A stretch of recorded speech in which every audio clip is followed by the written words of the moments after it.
When my husband transformed our children into instruments of torture, I swore his twisted experiment would have an ending he never anticipated. Today, as December snow blankets the Montana peaks outside my window, while he rots in federal prison, I tend my winter herbs knowing that his so-called science finally met its match.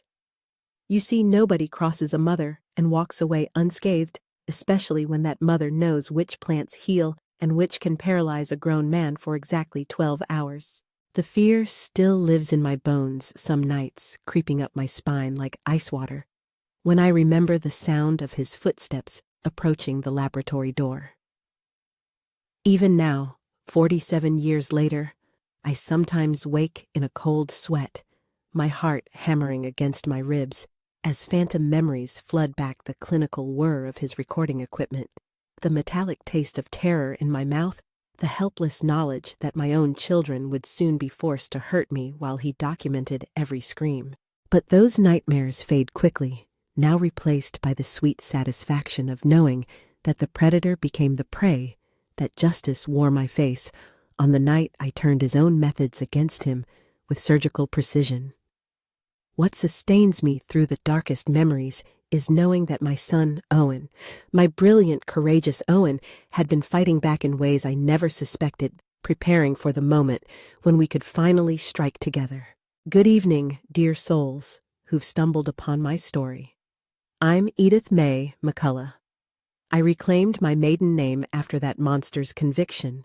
78 years of hard-earned wisdom living peacefully in Cedar Falls, Montana, where the Rocky Mountain peaks pierce an endless sky like cathedral spires reaching toward heaven.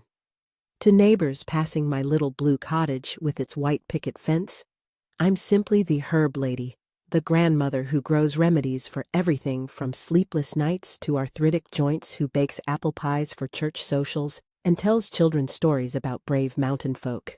What none of them suspect is that these weathered hands once delivered the most exquisite justice imaginable. These faded blue eyes witnessed horrors that would shatter weaker minds, then coolly observed their torturers' destruction. This gentle voice once spoke with the clinical precision of a scientist conducting the most important experiment of her career, turning a monster's own methodology against him until he begged for the mercy he'd never shown us. I was born September 15, 1947, in a one-room log cabin so remote that our nearest neighbor lived 8 miles through wilderness, thick with lodgepole pine and trembling aspen. The cabin sat in a valley so narrow that winter sunlight only reached us for 3 hours each day, casting long purple shadows across snow that could pile 12 feet deep by February. My parents, George and Irene McCullough, were the kind of hardy mountain folk who could scratch a living from rocky soil and bitter cold when city people wouldn't survive a single blizzard. Daddy trapped and hunted, disappearing before dawn with his Winchester rifle and pack of hounds, following game trails through country where grizzly bears still outnumbered humans 10-1. Saw fresh grizz sign up Willow Creek today, he'd announce, hanging his rifle above our stone fireplace while ice crystals still clung to his beard. Big boar tracks, maybe 800 pounds. Gave me the evil eye from across the creek like he was deciding whether I was worth the trouble of killing. Mama was the keeper of our small universe, somehow managing to grow vegetables in our brief summer season, preserve enough food for 6-month winters, and maintain her vast knowledge of medicinal plants. She knew every healing herb within 50 miles, wild ginger that settled stomachs churning from bad meat, pine needle tea that prevented scurvy during endless winters, bloodroot that could stop bleeding from the deepest cuts. But more importantly, though I didn't understand it then, she also knew their darker applications. Plants that could cause hallucinations, induce paralysis, or worse when prepared incorrectly, or used with malicious intent. Knowledge is power. Edith Mae. She'd tell me during summer plant-gathering expeditions, her skilled hands selecting leaves with practiced precision. A woman who understands what the earth provides can survive anything this harsh world throws at her. But remember, the same plants that heal can also harm when used wrong. That knowledge must be guarded carefully, respected deeply, and used only when survival itself depends on it. She would point to Devil's Trumpet growing in rocky soil near our creek. Beautiful flowers, but dangerous medicine. The Blackfoot used tiny amounts for vision quests, but too much brings madness or death. And pokeweed, its berries can kill a child, but its roots properly prepared can ease the worst arthritis pain. How prophetic those words would prove. How crucial that botanical education would become when conventional justice failed and survival required weapons grown from Montana soil. We were 5 siblings, myself as eldest, then Johnny, fearless as a mountain goat and always looking for the next tree to climb. Isaac, quiet and bookish when we could get reading material from the traveling preacher. Sarah, sweet-natured with Mama's gift for making things grow, and little David barely walking when this nightmare began. Our days started with the rooster's crow echoing off canyon walls like a mountain trumpet. I'd wake before the others, padding barefoot across cold wooden floors to fetch water from the creek, my breath visible in clouds, even during summer mornings. The metal bucket handles would burn my palms with cold, but I'd learned to wrap them with cloth strips Mama had torn from old dresses. After breakfast, cornmeal mush with wild honey when we could find bee trees, or jerky when Daddy's hunting was good. I'd help Mama with her endless tasks while keeping watch over my younger siblings. This meant constant vigilance with Johnny's talent for finding dangerous situations. "I'm the Tarzan of Montana," he'd holler, swinging from the massive cottonwood beside our house, the branches creaking ominously under his weight. "Come on, Edith May, race you to the top. Johnny McCullough, you get down from there before you break your fool neck." I'd call back, though part of me admired his fearless spirit. Something in me always hesitated at dangerous heights. I was the careful one, the observer, the one who noticed details others missed and stored information that might prove useful later. During scorching July afternoons, we'd strip to underclothes and splash in the swimming hole Daddy had dammed with river stones, the water so cold it took your breath away even in 90-degree heat. We'd try catching silver minnows with our bare hands, shrieking with laughter when they slipped through our fingers like liquid mercury. "Gotcha." Sarah would squeal, then inevitably open her cupped hands to find them empty again. "They're too smart for us," Isaac would observe in his serious way. "They know exactly where to wiggle to escape. Maybe we need a different strategy." Sometimes we'd venture into the dark forest to gather huckleberries and pine nuts, always staying within shouting distance of the cabin. Mama had warned us about more than bears. There were old mine shafts hidden by brush-sudden drop-offs that could kill you, and worst of all, the occasional drifter who might not have good intentions toward isolated children. The highlight of our week was Sunday service at St. Michael's Church, a weathered wooden building that served our scattered mountain community. The structure sat in a meadow 15 miles from our cabin, and getting there required fording 2 creeks and navigating a trail barely wide enough for our wagon. Father Mackenzie, an elderly Irish priest with a voice that could boom across valleys, conducted services that brought together families scattered across hundreds of square miles of wilderness. His sermons often focused on themes of endurance, faith, and finding God's purpose in harsh circumstances, messages that would echo in my mind during the darkest years ahead. After Mass, the entire settlement would gather for potluck dinner in the churchyard, everyone contributing whatever they could spare. Children would race between adult groups, while dogs begged for scraps, and babies slept in their mothers' arms. The women clustered around quilts spread on grass, sharing recipes and remedies, while trading precious gossip about whose daughter was finally getting married, or which family was expecting another mouth to feed. "Mary Henderson's expecting again?" I'd hear Mama whisper to Mrs. Kowalski while they arranged their contributions to the communal feast. "That'll make 7 little ones. Don't know how they'll manage come winter." "Lord provides," Mrs. Kowalski would reply, but her worried expression suggested even the Lord might be stretched thin in our harsh country.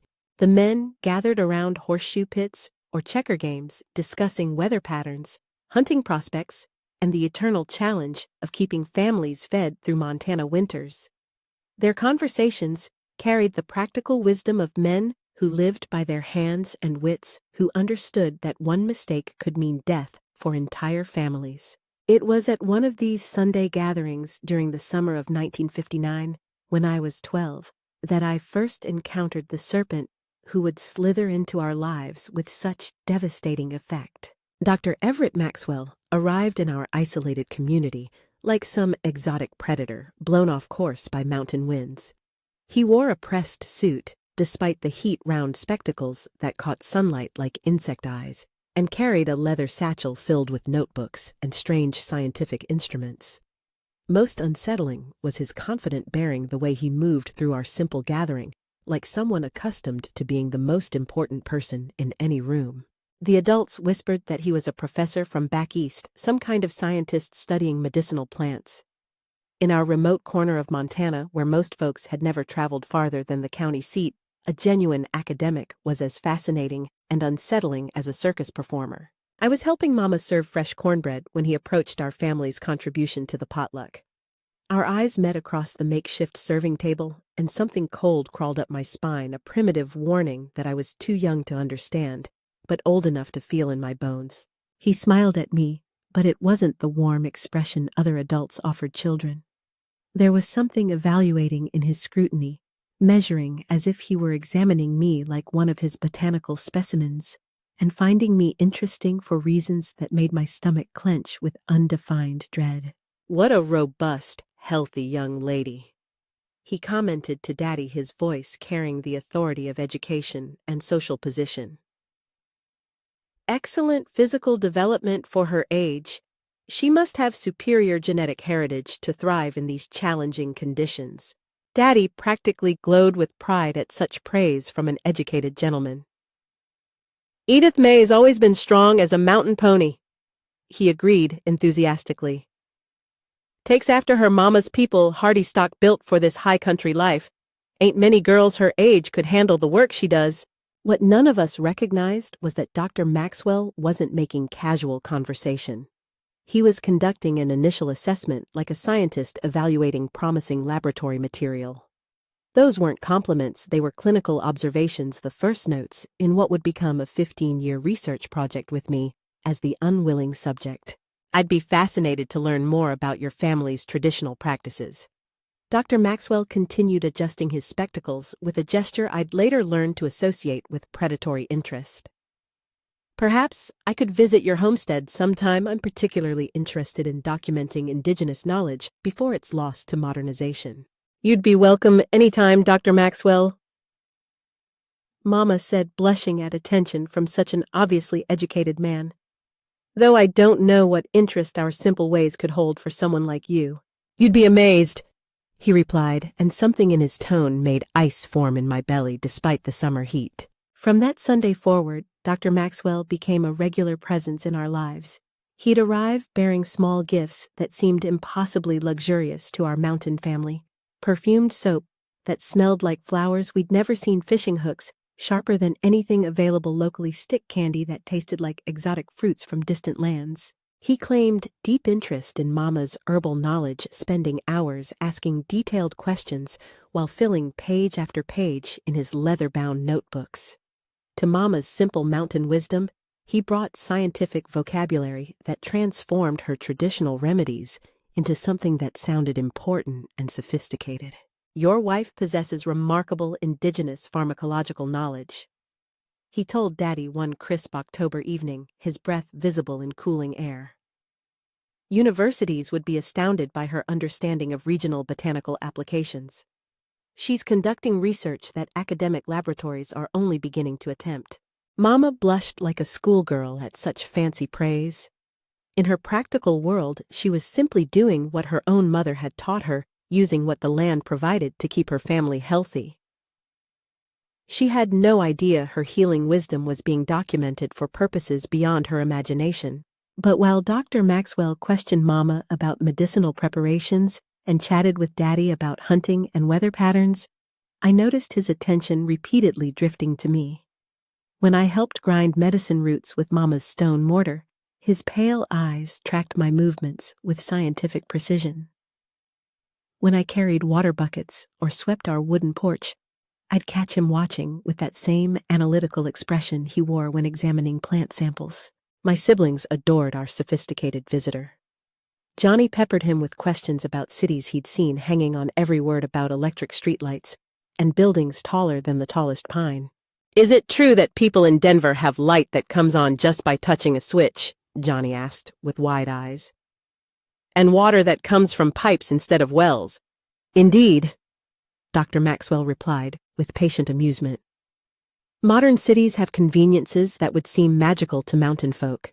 Electric lights, indoor plumbing, even machines that keep food cold during summer heat." Sarah proudly showed off her garden, explaining which flowers attracted butterflies and how she'd coaxed pumpkins to grow in our short season. "This is my best patch," she'd say, leading him to where morning glories climbed makeshift trellises. "Mama says I have the gift for making things grow." Little David would climb onto his lap during visits, mesmerized by stories of automobiles and machines we could barely imagine. "Tell about the cars again," he'd beg. "The ones that go fast as horses, but don't eat grass." Only I felt that persistent chill whenever Dr. Maxwell appeared. Only I sensed something predatory lurking beneath his scholarly facade. Only I noticed how his smile never quite reached those calculating eyes behind wire-rimmed spectacles. As autumn deepened into the harsh grip of mountain winter, Dr. Maxwell's questions became more personal, more invasive. How often did our family travel to town? Did we have relatives living in other states who might come looking for us? Were there people outside our immediate community who would notice if we disappeared for extended periods?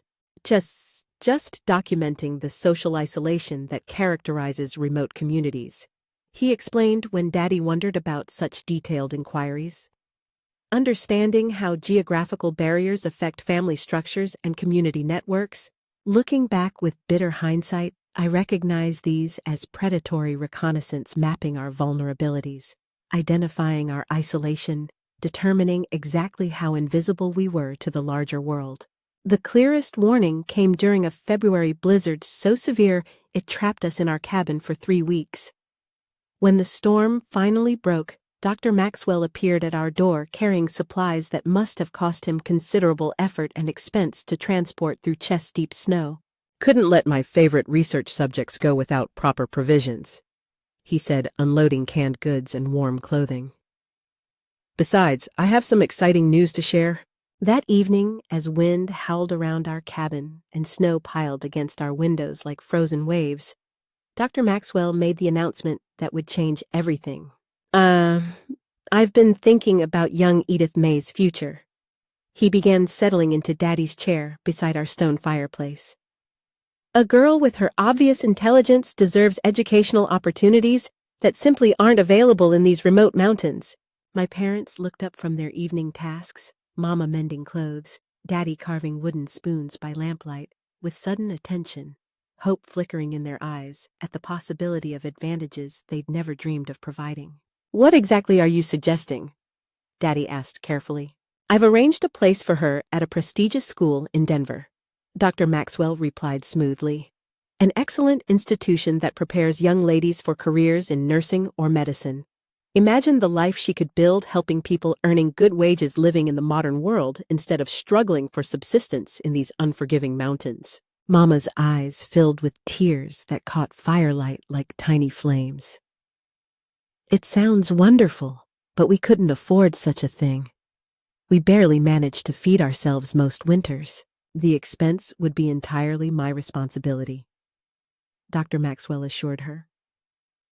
"Consider it an investment in scientific education preparing the next generation who understand both traditional wisdom and modern methodology. Edith May could become a bridge between your world and mine." I sat frozen beside the fireplace, terror and opportunity warring in my 12-year-old mind. Something deep in my gut screamed warnings I couldn't rationalize, but how could I argue against such generosity without seeming ungrateful? "When would she need to leave?" Mama asked, her voice barely above a whisper. "Early spring once the roads are passable," Dr. Maxwell replied. March would be ideal. The spring semester begins then, which gives us time for proper preparation. That night, lying in my narrow bed while wind rattled our cabin walls like an angry beast trying to get inside, I listened to my parents whisper by the dying fire. "Are we doing right by her, George?" Mama asked, doubt creeping into her voice like frost through window cracks. "Course we are, woman," Daddy replied, but his tone carried uncertainty. "Dr. Maxwell's offering our daughter chances we could never give her. Who knows, maybe someday she'll come back with enough education to help our whole community." If only they could have known what kind of education awaited me. If only they could have seen past Dr. Maxwell's scholarly facade to the monster calculating beneath patient as a spider waiting for the perfect moment to strike. During the remaining winter months, Dr. Maxwell's visits became more frequent and his preparations more detailed. He brought books for me to study, tested my reading comprehension, even had me practice writing exercises that he claimed would prepare me for academic work. "Excellent penmanship," he'd murmur, reviewing my copied passages. "Clear thinking, good retention. You'll do very well in advanced studies." Sometimes I'd catch him staring at me with an expression I couldn't interpret, intense, possessive, like someone examining valuable property they were about to acquire. Those moments made my skin crawl, but I told myself I was imagining things that my nervousness about leaving home was creating phantom fears. On March 20th, 1962, my 15th birthday, Dr. Maxwell arrived with final arrangements and a wrapped present that would prove to be the last gift I'd receive for many years. "A bright future awaits Edith May," he said, his smile carrying satisfaction that I was too naive to interpret correctly. "Adventure education opportunities beyond anything these mountains could provide." Inside the package was a book, Gray's Anatomy, filled with detailed illustrations of the human body that fascinated and disturbed me in equal measure. Looking at those diagrams of bones and muscles and organs, I had no idea I was seeing a preview of coming attractions, a textbook for lessons I'd learn not as a student, but as a living specimen. The last morning I spent in my childhood bed, I lay awake before dawn, listening to sounds I'd never hear again. Daddy's gentle snoring, the creek murmuring outside my window, an owl calling from forest depths. Some primitive instinct warned me to memorize every detail to carry these comforting sounds into whatever darkness lay ahead. When Dr. Maxwell's automobile pulled away from the only home I'd ever known, I pressed my face to the rear window and watched my family wave until they disappeared behind a bend in the mountain road. Familiar peaks and valleys fell away behind us, and with them, the last traces of my innocence. I was 15 years old, raised in the freedom of the Montana wilderness, about to discover what it meant to be completely owned by another human being. The journey toward my promised education stretched across 2 days of winding roads and endless conversation as Dr. Maxwell painted vivid pictures of the opportunities awaiting me. We stayed overnight at a modest hotel in Billings, where he maintained his genteel facade while describing the wonders of Denver. The school has dormitories where you'll make lifelong friendships," he told me over dinner in the hotel restaurant. "Libraries containing more books than you could read in a lifetime. Laboratories where you'll learn to think like a scientist instead of merely following traditional practices." His words created images of ivy-covered buildings, sophisticated classmates from distinguished families, professors who would unlock mysteries of the modern world. For brief moments, my excitement almost overwhelmed the persistent dread that had plagued me since leaving home. But we never reached Denver. After our second night on the road, Dr. Maxwell turned onto a narrow dirt track that wound deeper and deeper into wilderness so remote I saw no other vehicles, no houses, no signs of human habitation for miles. The forest grew thicker as we climbed lodgepole pines so dense they blocked most sunlight, creating a green twilight that felt ominous despite the afternoon hour. "Where are we going?" I asked, anxiety beginning to override excitement about my promised education. "Just a brief detour, my dear," he replied, never taking his eyes from the winding road. "I maintain a research station where I conduct botanical studies. I thought you'd enjoy seeing where real scientific work happens before continuing to your school. The road eventually opened into a large clearing dominated by a substantial wooden compound. The main house looked solid enough for year-round habitation, while several outbuildings served obviously specialized functions. What drew my attention was a separate structure with large windows and multiple chimneys, clearly some kind of laboratory or workshop. A high fence surrounded the entire compound, ostensibly to keep wild animals out. But as Dr. Maxwell parked beside the main building, I noticed that the fence's barbed wire tilted inward, designed not to keep animals out, but to keep something in. "Welcome to your new home, Edith May," Dr. Maxwell said as he turned off the engine. The words hit me like a physical blow. "My new home!" I repeated, confusion and fear warring in my voice. "But the school in Denver?" His smile transformed into something I'd never seen before, cold, triumphant, predatory. All pretense of kindness vanished from his expression, replaced by the calculating stare of someone who had successfully executed a long-planned strategy. "Oh, my naive child," he said softly, his voice carrying a completely different quality than the gentle professor who had charmed my parents. "You are going to receive an education here, just not the conventional type your simple parents imagined." That first evening in captivity, Dr. Maxwell, now insisting I call him Everett, explained his true purpose with clinical detachment that made my blood freeze. He led me to what appeared to be his personal library walls, lined with medical textbooks and scientific journals file cabinets suggesting years of accumulated research, and most disturbing photographs pinned to bulletin boards showing what appeared to be previous research subjects. "I am studying human psychology under extreme conditions."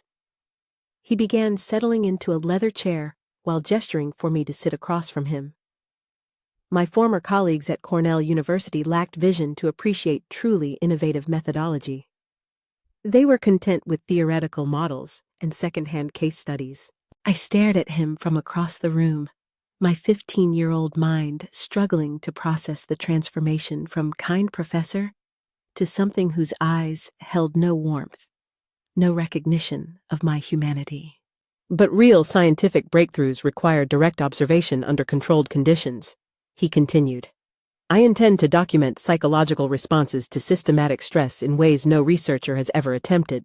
"I don't understand," I whispered, though part of me was beginning to comprehend with horrible clarity.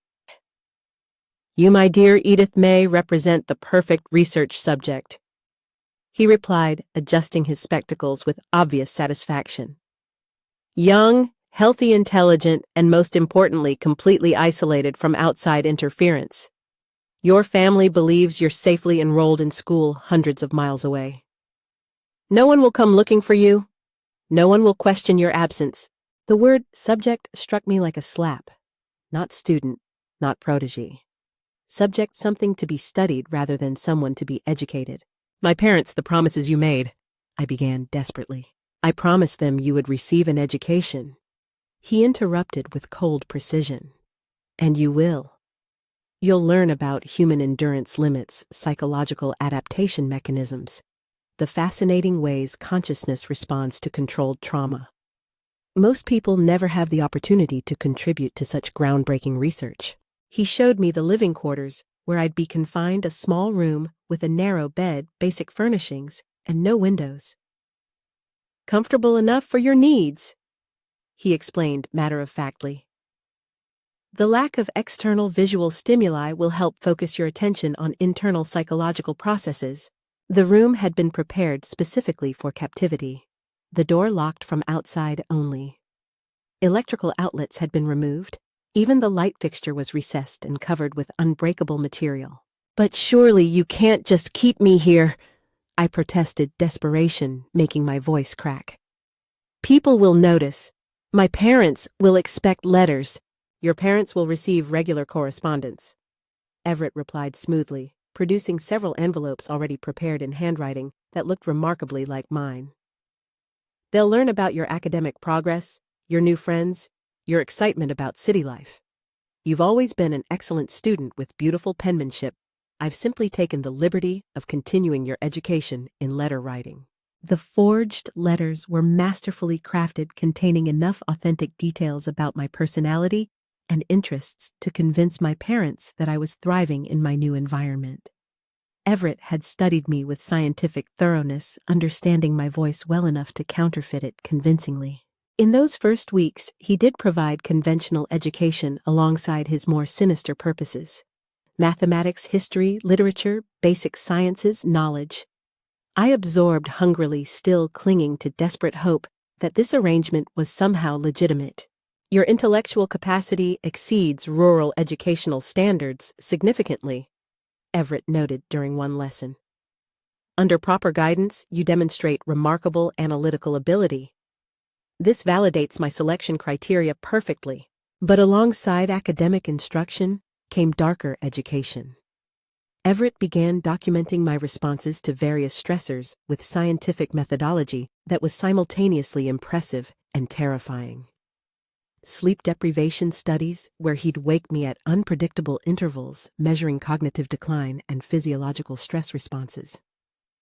Dietary manipulation, alternating periods of near starvation with meals designed to cause digestive distress. "Fascinating metabolic adaptation," he would murmur while recording my vital signs during food restriction phases. "The human body demonstrates remarkable efficiency adjustments under caloric stress. But psychological responses show interesting variations from established models." Social isolation proved even more devastating than physical discomfort. For weeks at a time, Everett would confine me to the windowless room with nothing but basic necessities. No books, no conversation, no human contact except his clinical check-ins. The silence became so oppressive, I began talking to myself just to hear a human voice. Day 18 of Isolation Protocol. Everett recorded during one visit. Subject demonstrates increasing dissociative behaviors and mild auditory hallucinations. Human psychological dependence on external validation appears significantly underestimated by current research, but the physical suffering paled compared to the psychological torture of being treated like a laboratory animal. Everett never showed anger or sadism, just genuine scientific fascination, as if my agony were a beautiful equation he was solving. "You should feel privileged," he told me after a session involving electric shocks calibrated to cause maximum pain without permanent damage. "You're contributing to research that will revolutionize our understanding of human psychological limits. Future scientists will study our work for generations." Then in late spring, I met Arthur Coleman. Arthur was 19, son of a family owning property about 4 miles through the forest. He worked part-time for Everett, delivering supplies and maintaining the remote buildings. The first time I saw him splitting firewood behind the laboratory, my heart performed gymnastics I'd never experienced. He was tall and lean, with sun-streaked brown hair and gentle eyes that crinkled when he smiled. When he spoke, his voice carried the soft mountain accent of home so different from Everett's precise Eastern pronunciation. "You must be the student Doc Maxwell mentioned," he said, setting down his axe and wiping sweat from his forehead. "I'm Arthur Coleman. My family's got the spread just over that ridge." "Edith May McCullough," I replied, suddenly conscious of my appearance after months of isolation. "Though I suppose it's just Edith now that I'm in school." "Pretty name for a pretty girl," he said, then blushed at his own boldness. "Sorry, didn't mean to be forward. It's just, we don't see many young folks around here." Arthur was the first person since my captivity began who saw me as a human being, rather than research material. Our conversations during his work breaks became precious lifelines to sanity reminders that I existed as more than psychological data points. We began meeting secretly by the creek that marked the boundary between properties. Arthur would bring wildflowers, Indian paintbrush, and mountain laurel, and tell stories about his family, his dreams of maybe attending college places he wanted to see beyond these mountains. "You ever think about what's out there?" he asked one afternoon as we sat with our feet in the cold water. "Beyond these peaks, I mean. Sometimes I climb up to Eagle's Rest and look out over the valleys, wondering what it'd be like to just go. See what else is in the world." "Every day," I admitted, Though lately, I wonder if I'm meant to see anything beyond this place. What do you mean? I hesitated, unsure how much I could safely reveal about my true situation. Dr. Maxwell, sometimes he says things that make me think my education here might last longer than I expected. Arthur frowned, his expression growing serious. You know, there's something about that man that don't sit right with me. Way he watches you when he thinks nobody's looking. Like you're some kind of specimen he's studying instead of a person he's teaching. The observation sent chills through me because it perfectly captured feelings I'd been unable to articulate. You've noticed that too. Hard to miss. Makes my skin crawl if you want the truth. You ever think about leaving? My parents would understand if you needed help getting back to your folks? For a moment, hope flared in my chest like a struck match. But before I could respond, Everett's voice cut through the forest air like a blade. Edith May, where are you? Child, time for afternoon lessons. Arthur and I scrambled to our feet, exchanging one desperate look before I hurried back toward the compound, my heart pounding with guilt and terror at being discovered. Everett was waiting at the clearing's edge, his expression more dangerous than I'd ever seen it. He said nothing during our walk back, but I could feel his fury radiating like heat from a forge. That evening, he revealed the consequences of my poor judgment with chilling precision. You've disappointed me greatly, Edith May. He said, his voice carrying an undertone of controlled violence. I thought you were more intelligent than this, but apparently you're just another simple mountain girl distracted by the first boy who pays attention. We were just talking, I protested weakly. Nothing happened. Nothing happened because I prevented it. He snapped, his scholarly composure cracking to reveal something vicious underneath. Do you have any conception of how much time and effort I've invested in you? How carefully I've planned your development? That night, he locked me in a basement chamber I hadn't known existed. Concrete walls, no windows, furnished only with a thin mattress and a bucket for necessities. I spent 3 days there with nothing but water and stale bread, listening to mice scurrying in walls and trying not to think about what else might be sharing my darkness. When Everett finally released me, I was a different person. The naive 15-year-old who had still harbored hopes of rescue was gone, replaced by someone who understood with crystal clarity that she was completely at the mercy of a man who viewed her as property. I trust you've learned something valuable about consequences, he said as I climbed basement stairs on shaking legs. Arthur Coleman no longer works here. Any attempt to contact him or anyone else will result in punishments that make your recent experience seem pleasant. I never saw Arthur again. Years later, I learned that Everett had told his family I'd been sent to boarding school back east while telling Arthur that I'd run off with some boyfriend from town. The lies effectively eliminated any chance of rescue while ensuring Arthur wouldn't come searching for me. On my 17th birthday, March 20th, 1964, Everett made his ultimate move.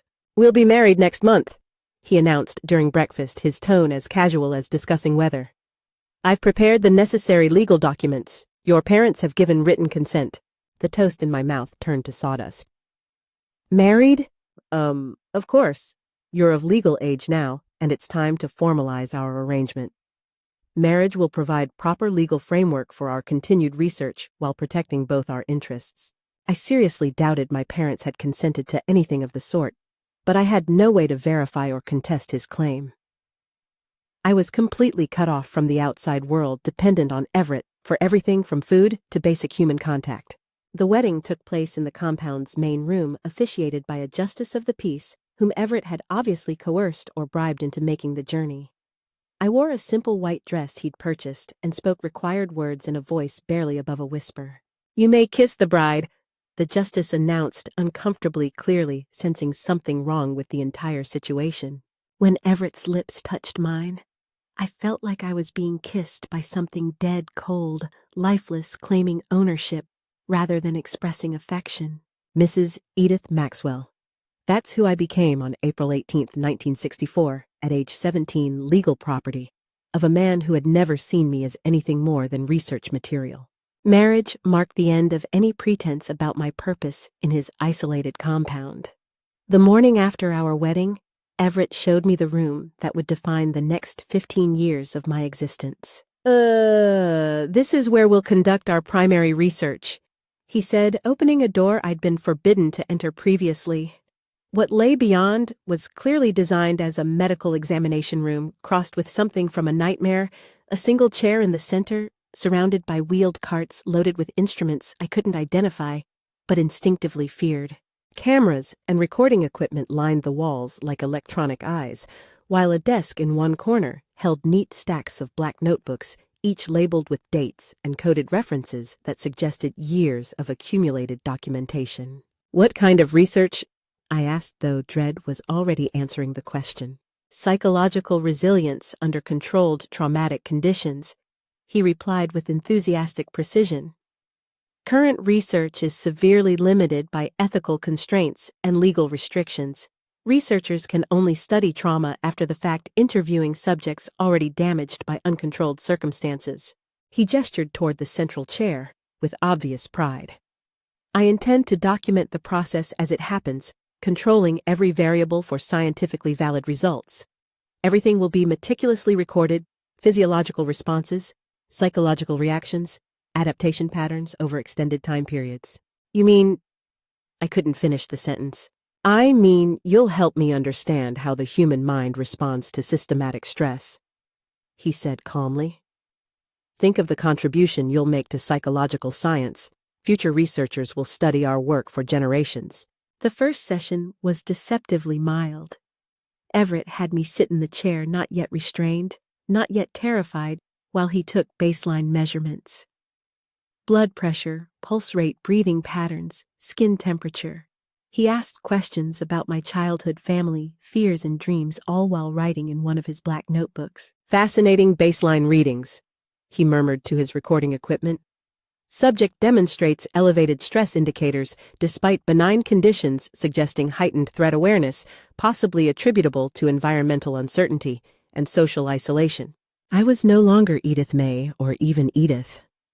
I had become the subject, something to be measured, rather than someone whose feelings mattered. The sessions escalated with scientific precision over the following weeks. Sleep deprivation came first. Everett would wake me at unpredictable intervals throughout the night, shining lights in my eyes while documenting disorientation levels. Then, dietary manipulation periods of near starvation, alternating with meals that made me violently ill. "Remarkable metabolic adaptation," he noted during one brutal period when I'd lost nearly 20 pounds. "Subject's basal rate has decreased significantly, indicating rapid physiological adjustment to caloric restriction. However, cognitive function shows surprising resilience despite obvious physical deterioration." Social isolation proved even more devastating. For weeks at a time, Everett would confine me to a small, windowless room with nothing but basic necessities. No books, no conversation, no human contact except his clinical check-ins. The silence became so oppressive, I began talking to myself just to hear a human voice. A day 21 of isolation protocol. Everett recorded during one visit. "Subject demonstrates increasing dissociative behaviors and mild auditory hallucinations. The human mind appears more dependent on external validation than current theories suggest. Physical torture followed psychological conditioning. Electric shocks calibrated for maximum pain without permanent damage. Pressure applied to sensitive joints. Temperature extremes that pushed my body's adaptation mechanisms to their limits. But the physical suffering paled compared to the psychological torture of being treated like a laboratory animal." Everett never showed anger or sadism, just genuine scientific fascination, as if my agony were a beautiful equation he was solving. "You should feel privileged," he told me after a session involving sustained electric shocks. "You're contributing to research that will revolutionize our understanding of human psychological limits." Then in early 1965, I discovered I was pregnant. Everett's excitement was immediate and intense. "Pregnancy introduces fascinating new variables," he explained, practically glowing as he measured my expanding belly.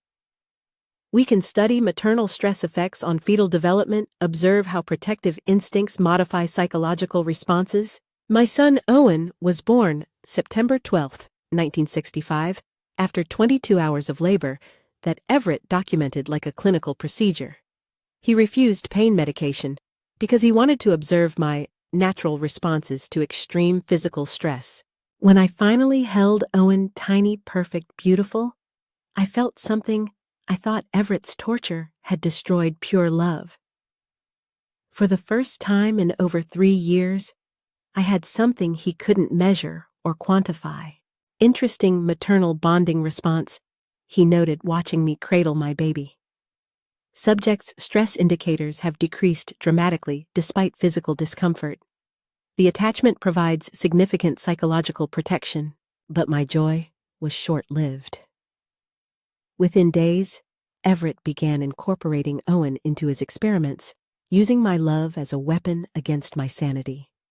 He would separate us for extended periods while measuring my distress, document my milk production under stress test, my willingness to endure additional suffering for time with my baby. Maternal instincts create compelling leverage for behavioral modification, he recorded with satisfaction. Subject's cooperation increases exponentially when offspring welfare is implicated.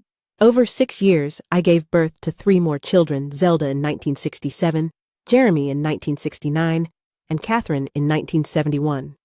Each pregnancy provided new research opportunities, new ways to test maternal devotion and human endurance. By 1971, I had survived nearly a decade of systematic torture disguised as scientific research.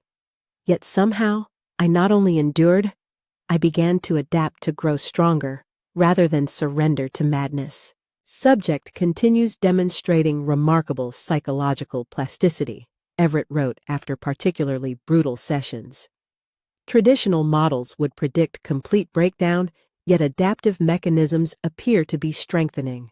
What Everett couldn't understand was that his experiments weren't breaking me. They were forging me into something harder and more dangerous than he could imagine. Every torture session taught me patience. Every humiliation strengthened my resolve. Every tear shed in that laboratory chair watered seeds of vengeance that would eventually bloom into his destruction. But the true horror was yet to begin. When Owen turned 6 in 1971, Everett announced the next phase 1 that would transform my beloved children from innocent victims into unwilling instruments of my continued torture. The morning of Owen's 6th birthday. September 12, 1971. Everett gathered our family in the living room for what he called a research methodology briefing. My 4 children sat on the worn sofa, looking up at their father with trusting expressions that would soon be shattered forever. Children. Everett began formally. You've reached ages where you can contribute meaningfully to our scientific work. Until now, your mother has served as our primary research subject, but Phase 3 requires broader family participation. My stomach clenched with growing dread as I realized what was coming. From this point forward, he continued consulting prepared notes. You will function as stimulus agents in controlled experiments measuring human response to interpersonal trauma. Your mother will continue as our primary subject, but you will administer various stimuli under my supervision. 6-year-old Owen raised his hand like he was in school. Daddy, what's a stimulus agent? Everett smiled with cold satisfaction. It means you'll help me conduct scientific tests on your mother-son. You'll learn to apply different types of controlled stress while I measure her reactions. Oh, I don't understand, Owen said, his young face creasing with confusion. What kind of tests? Tests that help us understand how people respond to difficult situations, Everett replied smoothly. Scientists must study human behavior under many conditions, including uncomfortable ones.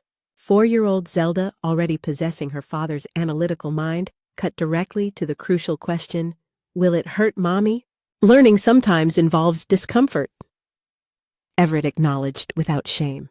But temporary discomfort leads to permanent knowledge. 2-year-old Jeremy didn't understand the conversation, but sensed the tension in the room moving closer to me, with that instinct children have for approaching storms. Little Catherine, barely walking, played obliviously with wooden blocks, while her family's world began collapsing around her. 4 pairs of innocent eyes turned to me, waiting for reassurance that their father's plan made sense.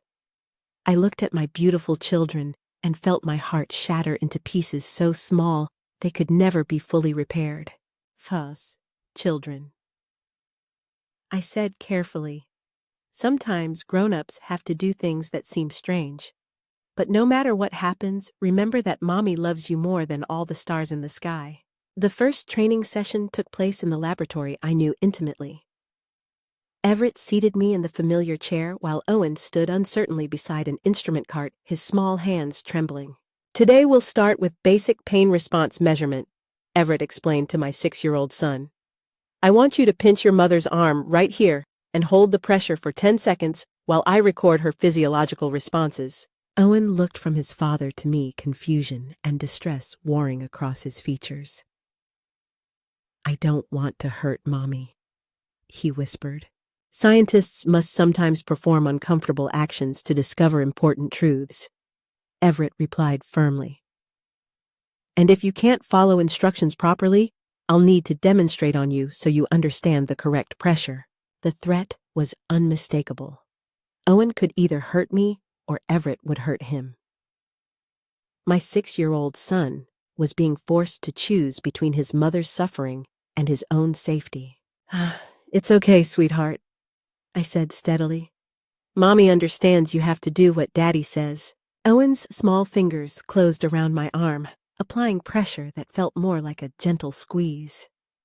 But Everett wasn't satisfied. A harder, Owen. The stimulus must produce measurable responses. If you can't apply adequate pressure, I'll demonstrate using your arm as an example.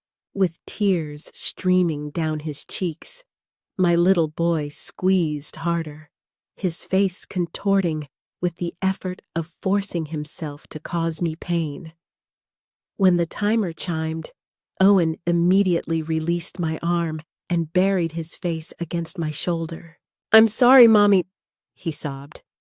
I'm so sorry. You did exactly what you had to do, I whispered. You're being very brave. Excellent initial data. Everett recorded oblivious to our emotional turmoil. Subject showed elevated stress response primarily from psychological factors. The presence of offspring as stimulus agents clearly amplifies trauma beyond baseline measurements. That's how it began, with my 6-year-old son being forced to pinch my arm while his father documented my psychological torture. The training sessions escalated methodically. Pinching became twisting, hair pulling, pressure applied to sensitive joints. Eventually, Everett introduced electric shock devices, teaching my children to operate instruments designed for maximum pain without permanent damage. Each child reacted differently to forced participation in my torture, and watching their psychological development under such twisted circumstances became its own form of hell. Owen, the most sensitive, would cry almost as much as I did during sessions. He tried desperately to sabotage experiments, applying lighter pressure, accidentally dropping instruments, finding excuses to delay procedures. But Everett quickly identified these mercies. If you can't follow instructions, Owen, Everett would say coldly, I'll demonstrate the correct procedures on you first.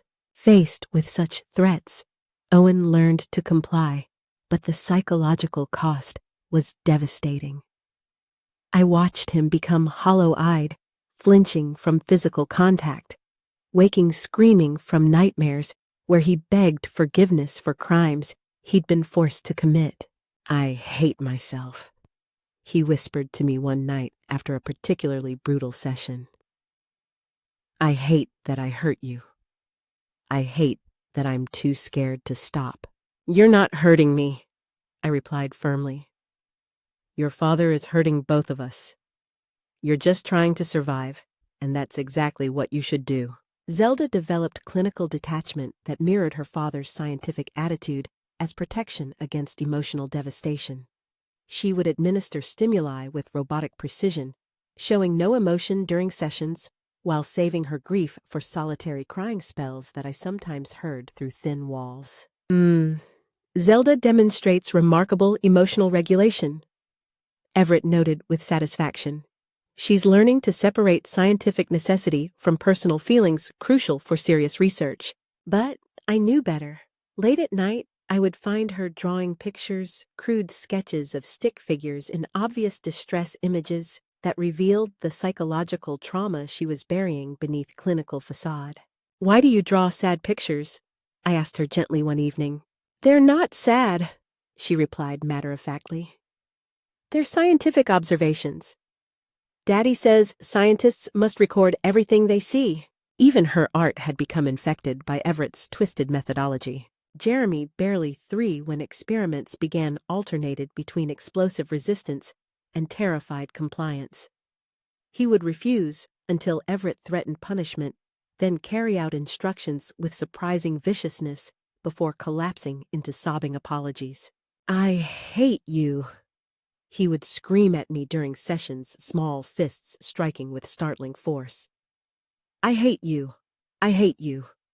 Then afterward, he'd crawl into my lap sobbing, "I don't really hate you, Mommy. I don't know why I said that." "Because you're angry," I would explain patiently.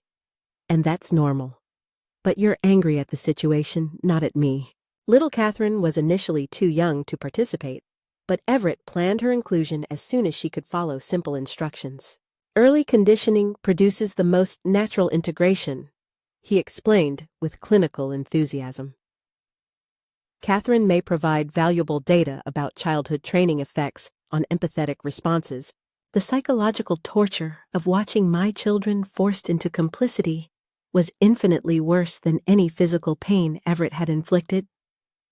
Each session left them more damaged, more withdrawn from childhood joy, more convinced that violence and love were inseparable concepts.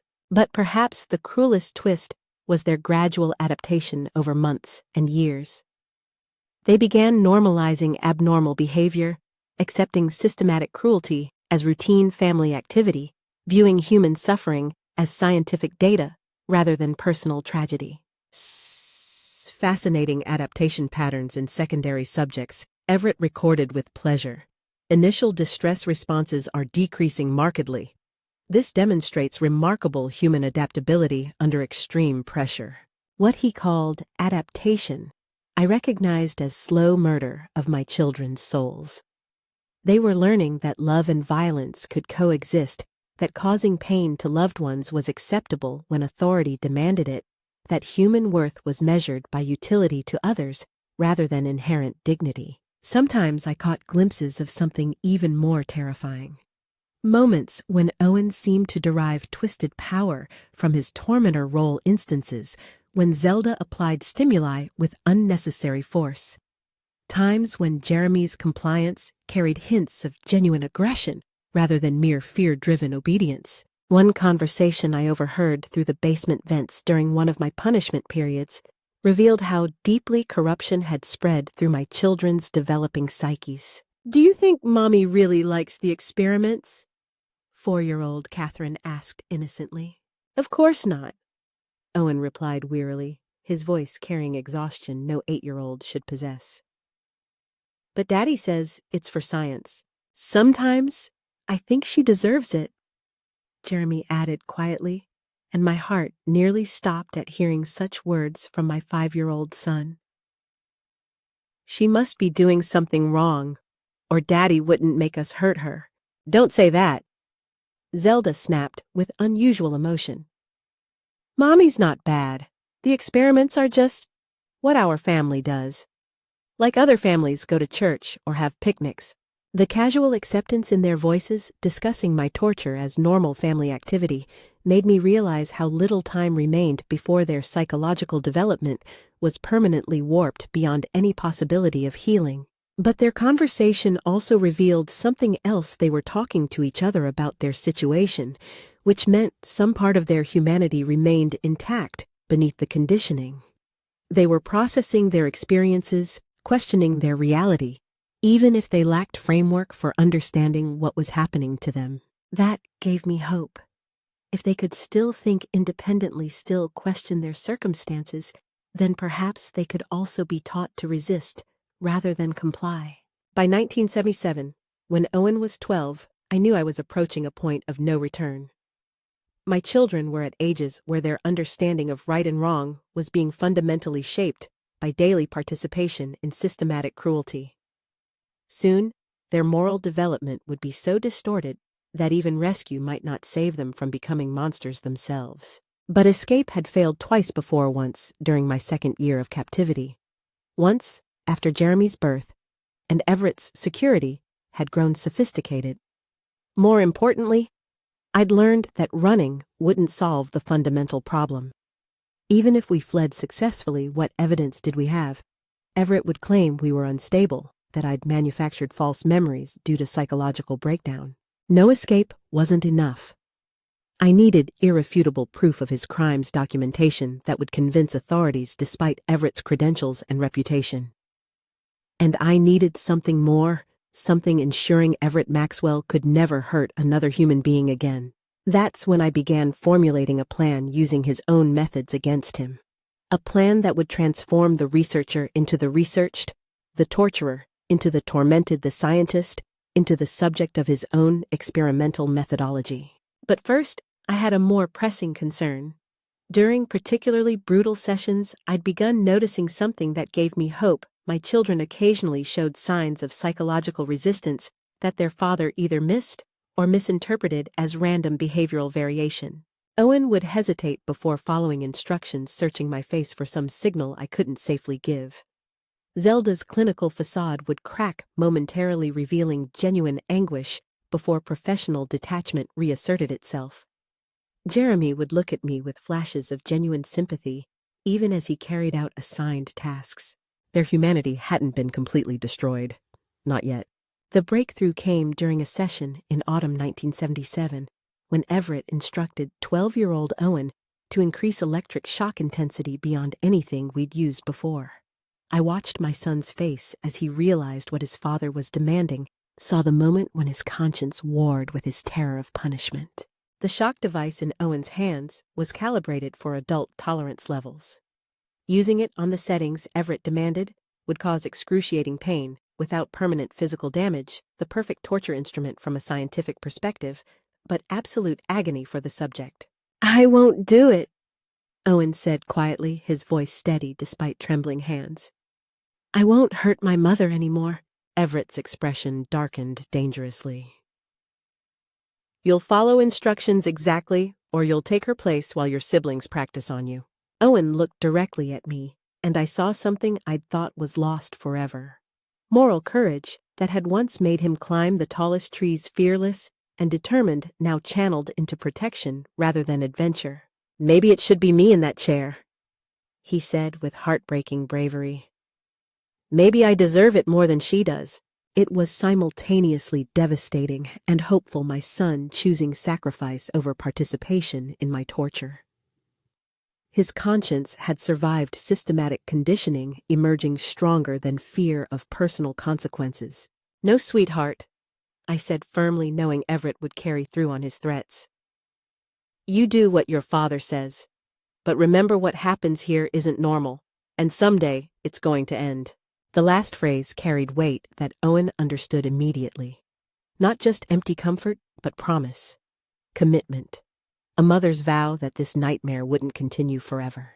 That night, Owen crept to my room like a ghost, materializing from shadows, moving with practiced silence learned from years of avoiding Everett's attention during his volatile moods. "Mom," he whispered, settling beside my narrow bed. "What you said about this ending, did you mean it? Do you have a plan?" I studied his face, aged beyond his 12 years, by experiences that would have broken adults, and made the decision that would change everything. My eldest son was old enough to understand our situation, clearly intelligent enough to help with complex planning, and desperate enough to take significant risks for freedom.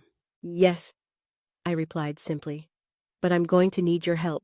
What happened over the following months as I gradually revealed portions of my plan to Owen was the most delicate operation I'd ever attempted. I had to secure his cooperation without burdening him with knowledge that might prove dangerous if Everett became suspicious of our relationship. "Well, your father believes he's conducting scientific research," I told Owen during one of our whispered midnight conversations. "But real scientists don't torture people. What he's doing isn't science, it's sickness disguised as scholarship." "I know," Owen replied, his young voice carrying wisdom no 12-year-old should possess. "I've known for a long time. But what can we do? He's stronger than us, and no one knows we're here." "We're going to change that," I said. "But first, I need to teach you about something your father doesn't know I learned from my mother." During Everett's monthly supply trips to town, the only times he left the compound unguarded, I began Owen's education in botanical medicine, specifically the more dangerous applications my mother had warned me about, but taught me nonetheless. "These mountains are full of plants that can heal," I explained, showing him specimens I'd secretly gathered during brief outdoor privileges. "But the same plants that cure can also cause other effects when prepared differently." I showed him devil's trumpet, which could cause hallucinations and disorientation when improperly prepared. Pokeweed roots that contained compounds capable of temporary paralysis if processed with specific techniques my mother had learned from her own grandmother. The key is understanding dosage and preparation. I continued crushing pokeweed roots with techniques Mama had taught me decades earlier. Too little has no effect, too much kills, but the right amount prepared correctly can render someone completely helpless for exactly 12 hours. Owen absorbed this information with scientific precision that would have made Everett proud under different circumstances. But what I discovered during those whispered conversations was something that filled me with both pride and heartbreak. Owen hadn't been the passive victim I'd believed. For years, he'd been conducting his own secret war against his father, using his intelligence and careful observation to strike back in the only ways available to him. "I've been breaking things," he admitted one night, his voice barely audible even in our secluded conversation. "Not obviously just making small adjustments that would cause equipment to malfunction later. I've been switching his medication samples when he's not watching moving tools, so they're not where he expects, even damaging recording equipment in ways he thinks are just wear and tear." My 12-year-old son had been sabotaging Everett's research for years, using mechanical aptitude inherited from his grandfather and moral courage that had somehow survived systematic conditioning. The revelation filled me with fierce maternal pride, even as it broke my heart that he'd carried such burdens alone. I kept hoping that if I made enough things go wrong, he'd give up. Owen continued, tears streaming silently down his face. But he just bought new equipment and kept going. That's when I realized we needed a bigger plan. Understanding Owen's secret rebellion changed everything about my strategic thinking. Instead of working alone with a child assistant, I now had an ally who knew Everett's routines, intimately understood his equipment's vulnerabilities, and had already proven capable of subtle sabotage over extended periods. "Show me what you've been doing," I whispered. "And let's figure out how to make it more effective." Over the next several weeks, Owen revealed the full scope of his covert resistance. He'd been loosening connections on recording devices so they would fail during crucial moments, introducing moisture into electronic components that would cause gradual deterioration, even switching chemical samples in ways that invalidated Everett's experimental results without creating obvious evidence of tampering. "The tape recorder in the main laboratory," Owen explained during one midnight planning session. "It's been recording static for months because I loosened the head alignment, but he keeps using it because the malfunction is intermittent enough that he thinks it's just aging equipment." "What about the shock devices?" I asked. "Well, those are harder to sabotage safely," Owen admitted.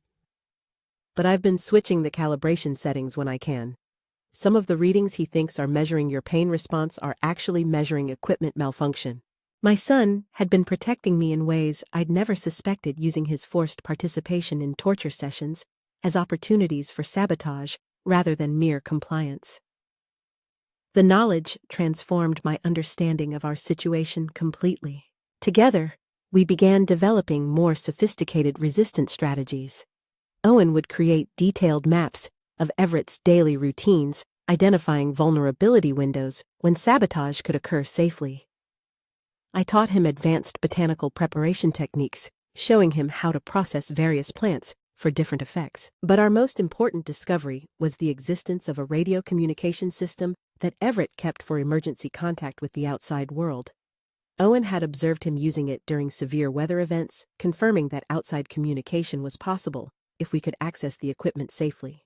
"It's in the locked cabinet behind his desk," Owen explained. "But I think I know how to get the key.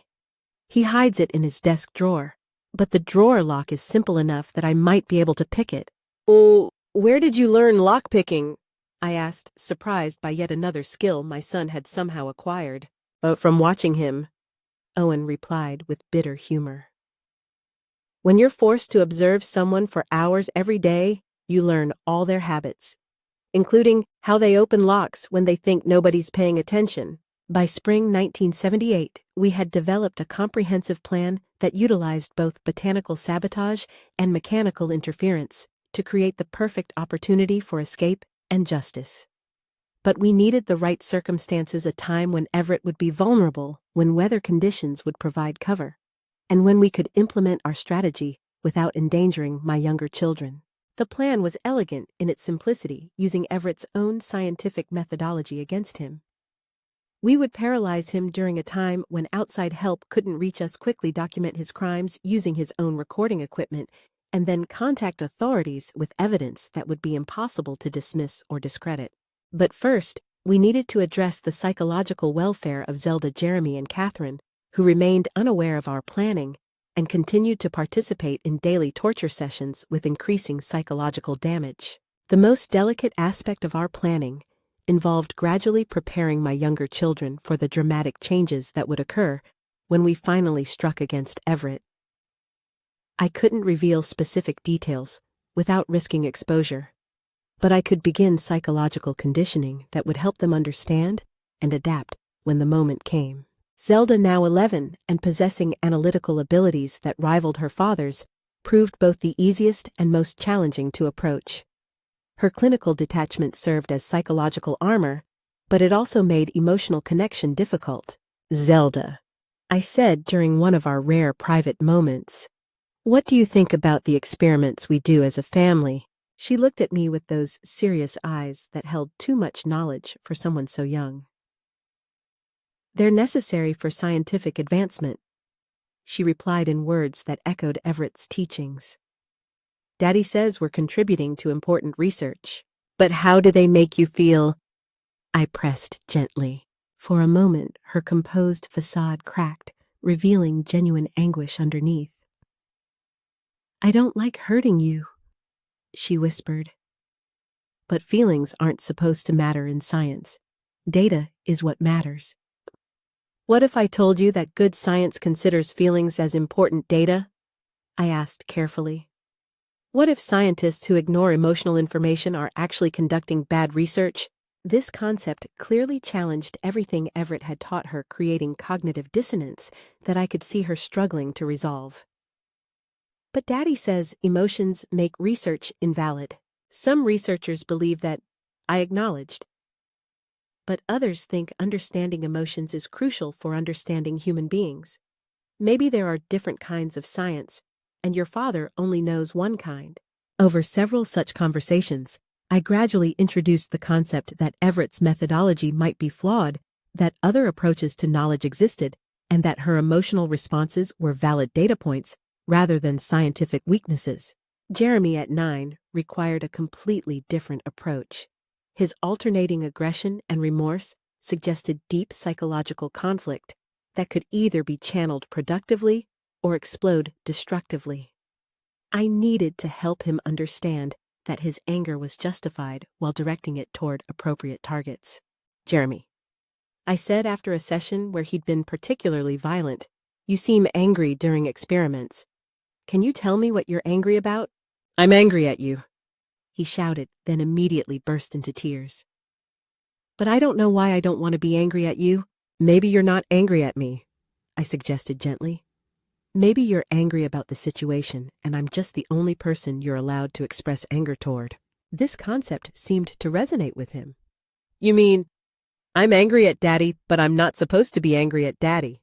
Everyone gets angry sometimes, I replied carefully. Even at people they love. The question is what we do with angry feelings. Through patient conversation over many weeks, I helped Jeremy understand that his violence during sessions was displaced aggression, anger at Everett, and the impossible situation we were all trapped in, redirected toward the only safe target available.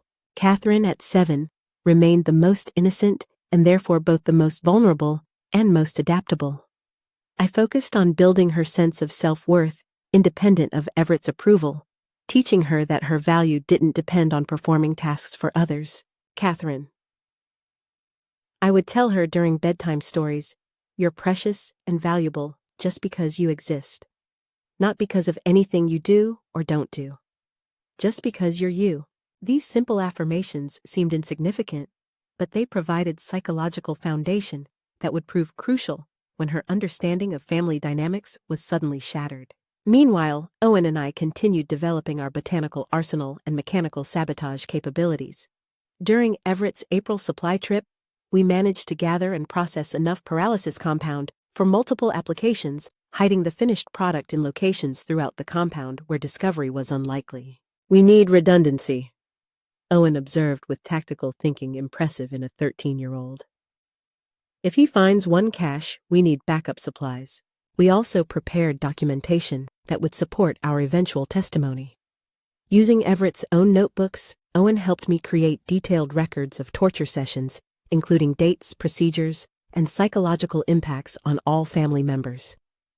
We photographed visible injuries using Everett's cameras, creating evidence that would be difficult to dismiss as fabrication. But our most important preparation was timing.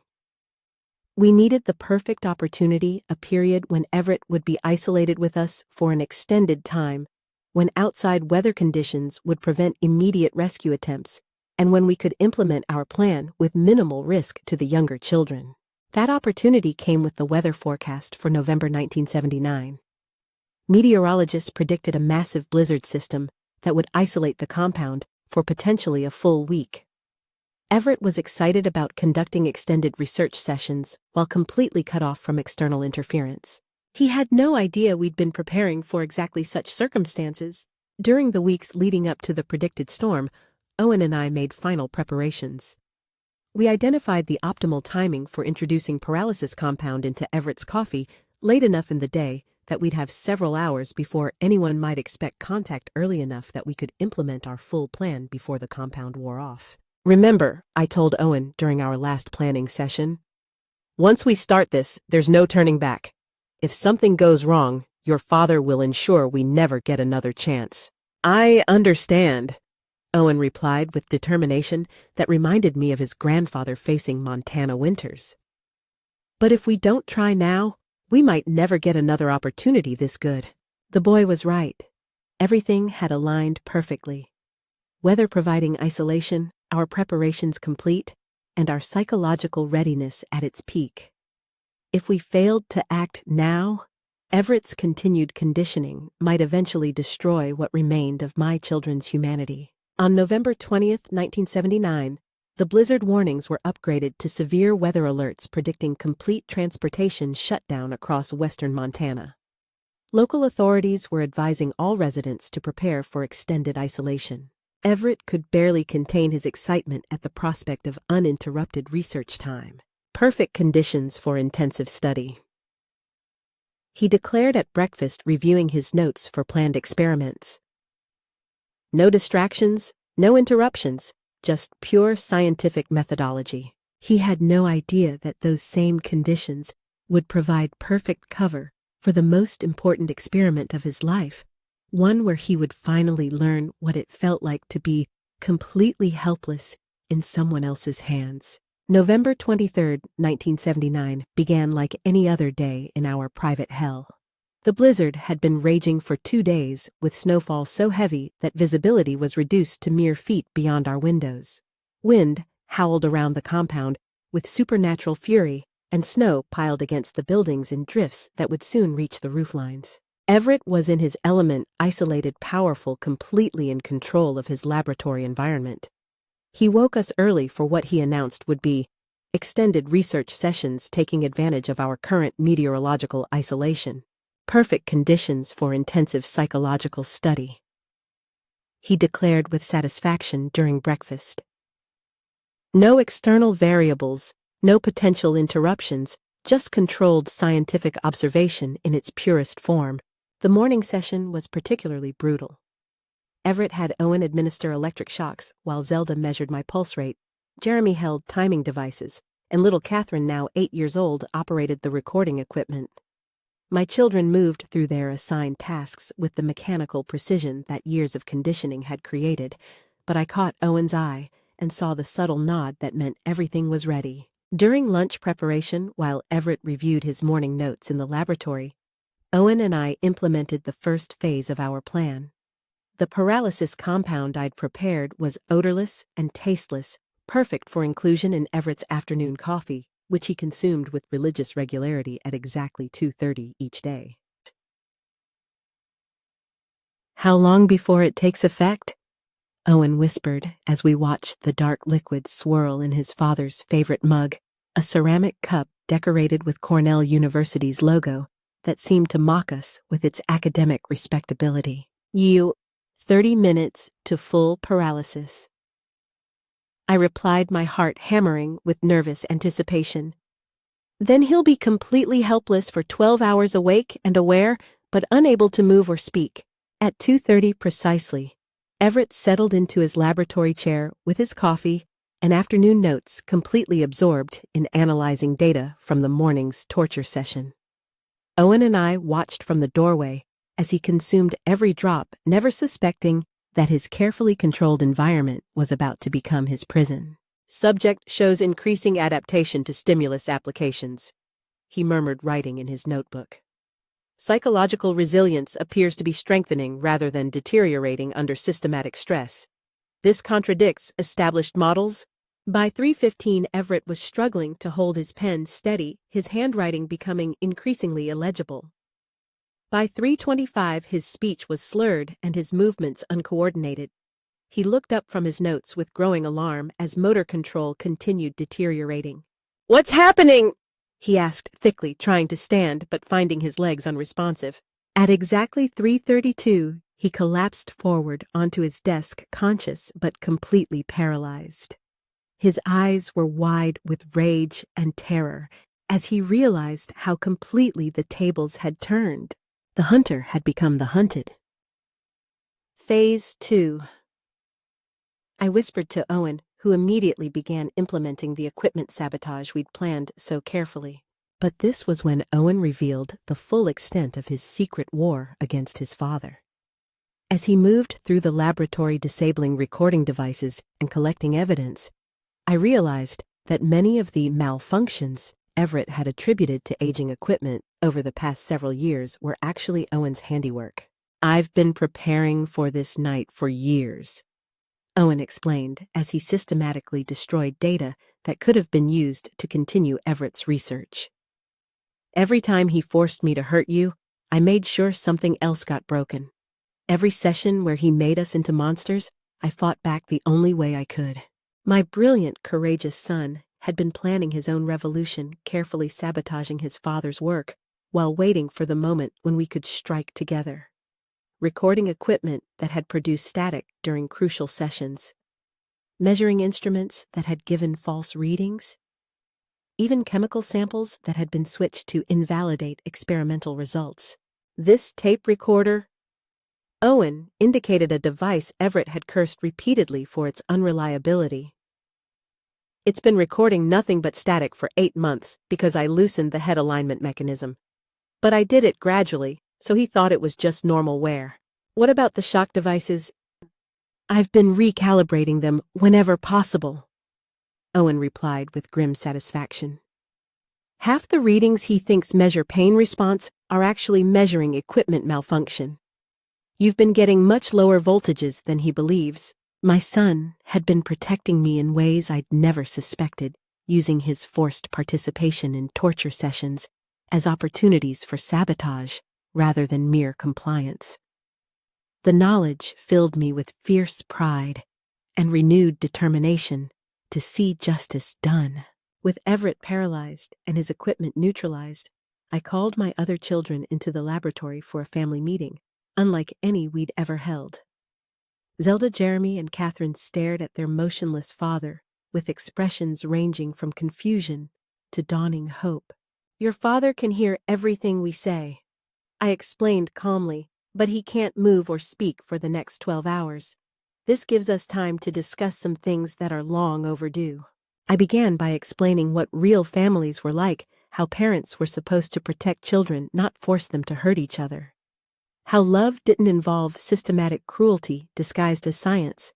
How normal children played games and told jokes instead of administering torture under clinical supervision. Zelda, now 12 and possessing her father's analytical mind, was the first to truly understand.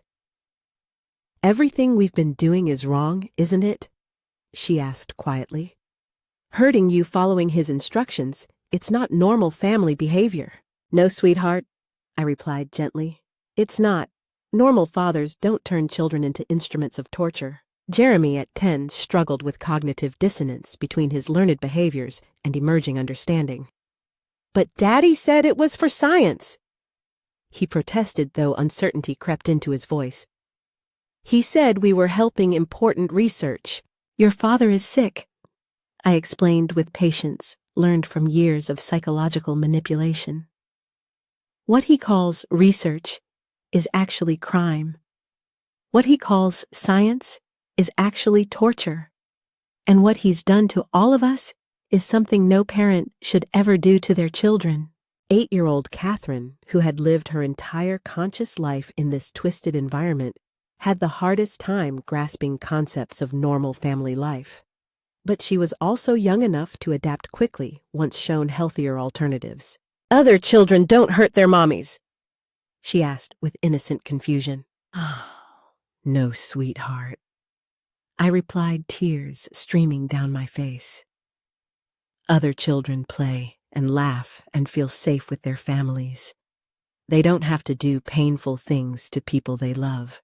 For the next several hours, while Everett lay paralyzed and helpless, I conducted my own form of family therapy, helping my children understand that they were victims, not willing participants. That their forced compliance was survival response, not character flaw. That they deserved love and protection, not exploitation and psychological manipulation. But I also had more practical matters to address. While Everett remained conscious but immobile, I needed to secure evidence of his crimes and prepare for permanent freedom from his control. Owen proved invaluable in this phase as well. He knew where Everett kept his most damaging research notes, detailed documentation of years of systematic torture that would serve as irrefutable evidence when authorities finally became involved.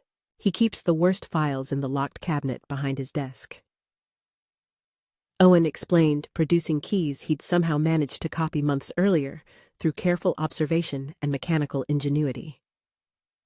"The ones with the photographs and the detailed medical measurements.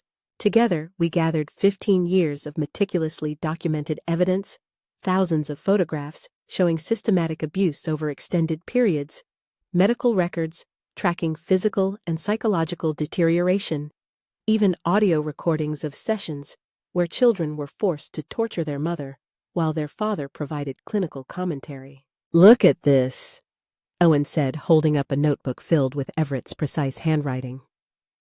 He wrote down everything, every technique, every measurement, every psychological reaction. It's like he wanted to create evidence of his own crimes. The documentation was so comprehensive that no reasonable person could dismiss it as fabrication or delusion. Everett's academic training had made him compulsively thorough, and his scientific arrogance had convinced him that his research was legitimate enough to document completely. With evidence secured, and my children beginning to understand their situation clearly, I turned my attention to Everett himself. He lay paralyzed in his laboratory chair, eyes wide with rage and terror, as he realized how completely the tables had turned. For 15 years, you've studied human responses to helplessness. I told him conversationally, settling into the chair where I'd endured countless torture sessions.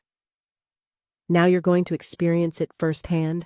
I began by explaining exactly what I'd done to him, which plants I'd used, how I'd prepared the compound, why he would remain conscious but paralyzed for precisely 12 hours. I used the same clinical terminology he'd employed when describing my suffering, reducing his terror to scientific data points. Fascinating stress response, I murmured, mimicking his academic tone while monitoring his blood pressure with his own equipment. Subject demonstrates extreme agitation despite inability to express distress vocally. Psychological trauma appears significantly amplified by enforced silence and complete physical helplessness. You always said good science required direct observation, I continued pleasantly. So let's conduct some research together.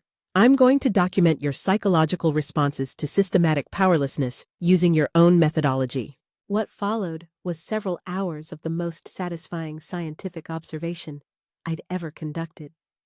I measured Everett's vital signs while explaining his situation in clinical terms that mirrored his own research notes. I documented his stress responses while describing his complete helplessness. I recorded his physical reactions while noting how his own methods felt when applied to the researcher instead of the subject. Note the significant elevation in cardiac rate, I observed, writing in one of his black notebooks. Subject appears to be experiencing severe anxiety despite understanding that no permanent physical harm will result from current conditions. This suggests that psychological torture may be more traumatic than physical pain when applied to individuals accustomed to controlling their environment. But I wasn't satisfied with simple role reversal. I wanted Everett to understand the full scope of his crimes against children who had trusted him, loved him, needed his protection instead of his exploitation. Your children have something to say to you, I announced, gesturing for Owen, Zelda, Jeremy, and Catherine to approach their paralyzed father. What happened next was the most powerful moment of that entire night. My children, who had been forced into complicity for years, finally had the opportunity to speak truthfully to their tormentor without fear of punishment or retaliation. Owen went first, his voice steady despite years of suppressed emotion. I hated hurting Mom, he said directly to Everett's wide, terrified eyes. Every time you made me do it, I died a little inside, but I also hated myself for being too scared to refuse. Now I know that the hatred belongs on you, not on me. Zelda, clinical, even in emotional moments, provided devastating psychological analysis with the same precision Everett had taught her. You taught us that love and violence were the same thing, she told her paralyzed father. You made us believe that causing pain to people we care about was normal scientific behavior. That's going to take years of therapy to undo, and it's your fault, not ours. Jeremy, the most damaged by his early exposure to systematic cruelty, struggled with conflicted feelings that revealed the depth of psychological manipulation he'd endured. Part of me still wants to make you proud, he admitted with heartbreaking honesty. But a bigger part of me wants to hurt you the way you made us hurt Mom. I'm not going to do it, though, because that would make me like you. Little Catherine, at 8, the youngest and most adaptable, delivered perhaps the most devastating judgment with the simple honesty of childhood. I don't want you to be my daddy anymore, she said matter-of-factly. Daddies are supposed to protect children and make them feel safe. You made us feel scared and bad about ourselves. That's not what daddies do. Throughout this confrontation, Everett remained paralyzed and silent, forced to listen as his victims finally found their voices. His eyes showed rage, terror, disbelief, and gradually something that might have been understanding of how completely he'd destroyed his own family's capacity for trust and love. Interesting psychological data, I observed, noting his reactions in clinical language. Subject appears to be processing emotional feedback for the first time in years. Stress indicators suggest this information is significantly more disturbing than anticipated physical torture. As the paralysis compound gradually wore off near dawn, Everett began recovering limited movement, just as the blizzard showed signs of breaking. But by then, our preparation was complete. Evidence was secured, children were psychologically prepared for dramatic change, and most importantly, help was finally coming. During those 12 hours of Everett's helplessness, Owen had managed something I still consider miraculous. Using the compound's radio equipment that Everett kept for emergency communication, my 13-year-old son had contacted authorities with a coherence and precision that ensured our rescue. "My name is Owen Maxwell," he'd said into the radio microphone while his father lay paralyzed nearby. "My family is being held captive by my father at coordinates 47 degrees, 15 minutes north, 112 degrees, 43 minutes west. We have been subjected to systematic torture disguised as psychological research for over 15 years. I repeat, this is not a prank call. We require immediate law enforcement assistance." He'd provided exact location information, described our situation with scientific accuracy that convinced dispatchers this wasn't a child's imagination, and requested immediate rescue coordination. The blizzard that Everett had seen as perfect conditions for extended torture sessions also provided perfect cover for our liberation. No one would question why contact had been impossible during the storm. When Everett regained enough mobility to realize what had happened, it was too late. State police vehicles were already struggling through deep snow toward our remote compound, guided by coordinates Owen had provided and testimony that corroborated 15 years of documented evidence. "You have no idea what you've done," Everett croaked as feeling returned to his vocal cords. "No one will believe your stories. I'm a respected researcher with academic credentials. You're just disturbed individuals who've been isolated too long." "Actually," I replied pleasantly, "we have your own research notes documenting everything you've done to us. 15 years of meticulous records, thousands of photographs, hours of audio recordings. You were so proud of your scientific methodology that you created perfect evidence of your own crimes." The look of dawning horror on Everett's face as he realized the implications was almost as satisfying as his earlier helplessness. His academic arrogance had made him document everything with scientific precision, never imagining that his victims might someday use his own records against him. When the first police vehicles finally broke through the snowdrifts and reached our compound, they found a situation unlike anything in law enforcement experience. 4 children and their mother, obviously traumatized, but prepared with comprehensive evidence of systematic abuse. A respected academic, paralyzed by botanical compounds, surrounded by documentation of crimes spanning nearly 2 decades. What followed was a media sensation that dominated headlines for months. The discovery of Everett Maxwell's research facility shocked the nation and led to reforms in how isolated families are monitored and protected. Academic institutions implemented new oversight procedures for researchers working with human subjects. Law enforcement agencies developed new protocols for investigating reports of domestic captivity. Everett himself was convicted on multiple counts of kidnapping, child abuse torture, and crimes against humanity. The comprehensive documentation he'd created made prosecution straightforward despite his attempts to claim scientific legitimacy. He received multiple life sentences without possibility of parole, and currently resides in ADX Florence, the federal supermax prison reserved for the most dangerous criminals in American history. But perhaps the most important outcome was the psychological liberation of my children. Seeing their tormentor powerless, understanding that his authority was illegitimate, recognizing that they were victims rather than willing participants, these realizations began healing that would continue for years, but finally had proper foundation. The years following our liberation were perhaps as challenging as the years of captivity, though obviously in very different ways.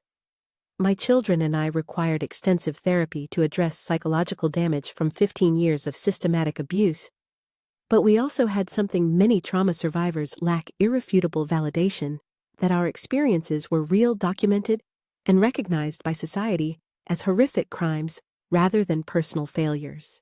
Owen, whose secret resistance had proven so crucial to our escape, struggled with complex feelings about his forced participation in my torture. Despite understanding intellectually that he'd been a victim coerced through threats against his siblings, he carried tremendous guilt about compliance, even though that compliance had been necessary for survival and eventual liberation. I should have fought back sooner, he told therapists repeatedly during early treatment. I should have found ways to protect her instead of hurting her, even if it meant getting hurt myself. It took years of counseling for Owen to understand that his secret sabotage had been remarkable resistance under impossible circumstances, that his careful planning had made our eventual escape possible, and that expecting a child to overpower an adult captor was neither realistic nor fair to his younger self. You did fight back, I would remind him during our own family therapy sessions. You fought back every single day in ways your father never suspected. You protected me, gathered intelligence, and prepared for the moment when we could strike together. Without your help, we'd still be trapped. Zelda's clinical detachment, which had served as psychological protection during captivity, became problematic in normal social situations where emotional engagement was expected and valued. She approached relationships with scientific analysis rather than emotional trust, struggling to believe in feelings that couldn't be measured or quantified. How do you know if someone really cares about you? She asked her therapist during one session. People say things they don't mean all the time. How can you trust emotions when they're so unreliable? Learning to trust her own emotional responses to believe that feelings were valid forms of information rather than scientific weaknesses required careful therapeutic work that continued into her adult years. Jeremy's early exposure to systematic cruelty left him with anger management issues that required years of specialized intervention. His alternation between violence and remorse had become deeply ingrained behavioral patterns that took tremendous effort to modify. I'm afraid I'm going to turn out like him, Jeremy confided to me during one of our private conversations years after rescue. Sometimes I feel this anger inside me that's so big I don't know what to do with it. What if I hurt someone I care about? Feeling angry is normal, I replied. Being worried about hurting people you love shows that you're nothing like your father. He never worried about hurting us, he enjoyed it.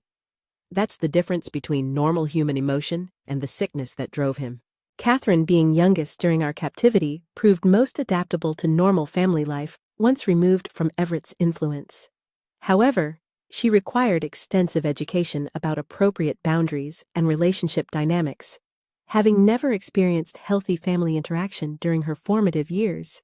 Is it normal for families to eat dinner together without anyone getting hurt?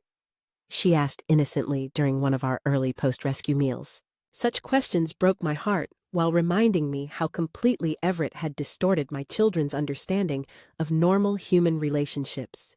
As for myself, I spent years learning to trust my own perceptions again, to believe that my responses to situations were valid rather than simply data points in someone else's experiment.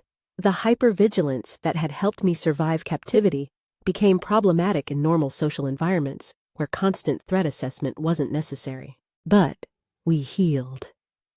Gradually, patiently, with excellent professional help and tremendous mutual support, we learned to function as a healthy family instead of a collection of research subjects recovering from systematic torture. My children have built successful, meaningful lives despite their traumatic beginnings. Owen became a psychologist specializing in family trauma, using his unique perspective to help other survivors of systematic abuse. His doctoral dissertation on resistance behaviors in captivity situations has become required reading in trauma psychology programs. Zelda pursued medical research with ethical oversight that ensures her father's crimes are never repeated in academic settings. She serves on institutional review boards that evaluate research proposals involving human subjects, bringing hard-earned wisdom about the difference between legitimate science and exploitation disguised as scholarship. Jeremy channeled his anger into advocacy work, protecting children from exploitation and abuse. He became a social worker specializing in cases involving isolated families, using his understanding of psychological manipulation to identify situations where children might be at risk. Catherine became a pediatric nurse with particular expertise in recognizing signs of systematic abuse. Her gentle manner with traumatized children reflects both her own healing and her determination to provide the protection she wished she'd received. The compound where we suffered for 15 years was demolished shortly after Everett's conviction, but the land was eventually donated for construction of a treatment center serving trauma survivors. The facility specializes in helping families recover from systematic abuse, providing both individual therapy and family counseling that addresses the complex dynamics of shared trauma. Today, 47 years later, I tend my herb garden with knowledge passed down through generations of mountain women, but also with hard-earned wisdom about the dual nature of power and botanical medicine. The same knowledge that my mother taught me for healing ultimately provided the means for justice when conventional approaches proved impossible. Every morning, I walk among plants that represent both sides of nature's power. Devil's trumpet with its beautiful flowers and dangerous alkaloids. Pokeweed with roots that can heal arthritis or cause paralysis depending on preparation. Bloodroot that stops bleeding or stops hearts depending on dosage and intent. The garden serves as both medicine cabinet and memorial reminder that knowledge itself is neutral, but its application determines whether it serves life or justice healing or necessary defense. When neighbors see me grinding herbs with my mother's stone mortar, they see a gentle grandmother sharing traditional mountain wisdom. They don't know they're looking at someone who once paralyzed a torturer with pokeweed extract, and Devil's Trumpet, who turned a monster's own methodology against him with surgical precision. But I know. Every plant I touch, every remedy I prepare, every child I teach about medicinal botany carries the memory of that night when the predator finally became the prey, and when ancient botanical wisdom combined with modern justice to ensure that Dr. Everett Maxwell would never hurt another human being again. The scar tissue of our experience has made us stronger, rather than bitter. We know things about human resilience that most people fortunately never need to learn. We understand that evil can wear the mask of respectability, that monsters often present themselves as benefactors, and that sometimes the only justice available is the justice you create for yourself using whatever tools survival provides. But we also learned that love survives systematic torture, that children's spirits are more resilient than adults imagine, and that families can heal from even the most devastating wounds when they support each other through the long process of recovery. Everett Maxwell believed he was studying human psychology under extreme conditions, documenting responses to systematic trauma for future scientific reference. What he actually conducted was a 15-year experiment in the limits of human endurance, an experiment that ultimately proved there are mothers in this world who will go to any lengths necessary to protect their children, and that botanical knowledge combined with maternal determination creates a force more powerful than any institutional authority or academic credentials. Some nights, when winter storms howl around my comfortable cottage, I remember that other house, and I remember the night when justice finally came to Montana, wearing my face and speaking with the authority of plant knowledge passed down through generations of strong mountain women. That knowledge gives me great peace as I tend my winter herbs and watch Montana snow blanket the peaks outside my window. Some stories end with justice delayed. Some conclude with evil unpunished. Some victims never find resolution or healing.